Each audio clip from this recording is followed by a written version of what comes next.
Hello दोस्तों, लौट आया हूँ फिर से सालिम ज्ञान सेंटर चैनल पर। तो दोस्तों मैं फिर से एक नई वीडियो लेकर आया हूँ। दोस्तों सबसे पहले मेरा आप नाम जान लें, मेरा नाम सालिम है। तो दोस्तों मैं एक वीडियो लेकर आया हूँ जिसमें कि मैं बताऊँगा भारतेंदु हरिश्चंद्र का जीवन परिचय। तो दोस्तों वीडियो अच्छी लगे तो लाइक करना, शेयर करना और चैनल को सब्सक्राइब करना न भूलें, जिससे कि आपको हर एक नई वीडियो सबसे पहले देखने को मिले। तो दोस्तों वीडियो की तरफ चलते हैं।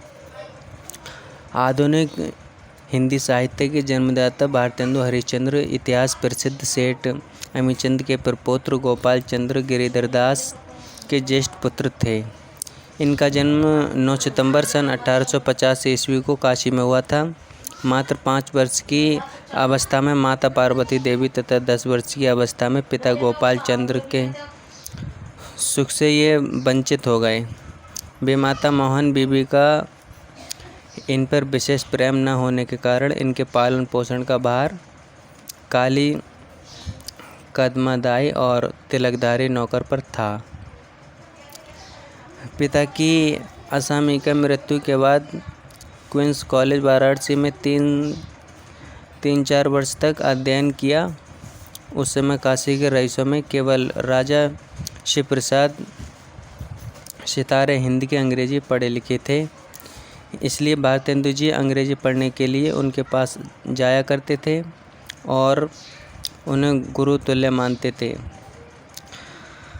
कॉलेज छोड़ने के बाद इन्होंने स्वाध्याय द्वारा हिंदी, संस्कृत और अंग्रेजी के अतिरिक्त मराठी, गुजराती, बंगला, मारवाड़ी, उर्दू, पंजाबी आदि भारतीय भाषाओं का ज्ञान प्राप्त किया। 13 वर्ष की अल्पावस्था में इनका विवाह काशी के रईस लाला गुलाब राय की पुत्री मन्ना देवी से हुआ।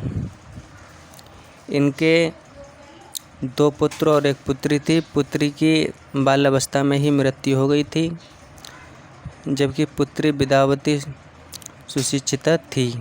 भारतेंदु जी ने अनेक स्थानों की यात्राएं की। शरण लेने की आदत भी इन पर पड़ गई। शरणग्रस्तता, कौटुंबिक तथा अन्य सांसारिक चिंताओं सहित 6 रोग से पीड़ित भारतेंदु जी का निधन 6 जनवरी 1885 ईस्वी को 34 वर्ष 4 महीने की अवस्था में हो गया। भारतेंदु जी ने हिंदी साहित्य की जो समृद्धि की वह सामान्य व्यक्ति के लिए असंभव है। ये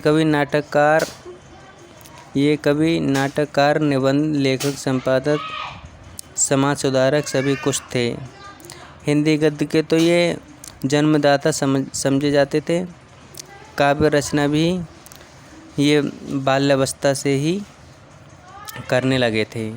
इनकी प्रतिभा से प्रभावित होकर सन 1880 ईस्वी में पंडित रघुनाथ, पंडित सुधाकर द्विवेदी, पंडित रामेश्वर दत्त, व्यास आदि से प्रस्तावानुसार हरिश्चंद्र को भारतेंदु जी की पदवी से विभूषित किया गया और तभी से इनके नाम के साथ भारतेंदु शब्द जुड़ गया। इन्होंने हिंदी भाषा के प्रचार के लिए आंदोलन चलाया। इस आंदोलन को गति देने के लिए पत्र पत्रिकाओं का प्रकाशन एवं संपादन किया। इन्होंने सन 1868 ईस्वी में कवि बचन सुधा और सन 1873 ईस्वी में हरिश्चंद्र मैगजीन का संपादन किया था। 8 अंकों के बाद हरिश्चंद्र मैगजीन का नाम हरिश्चंद्र चंद्रिका हो गया। हिंदी गद्य को नई चाल में डालने का क्षेत्र हरिश्चंद्र चंद्रिका को ही है।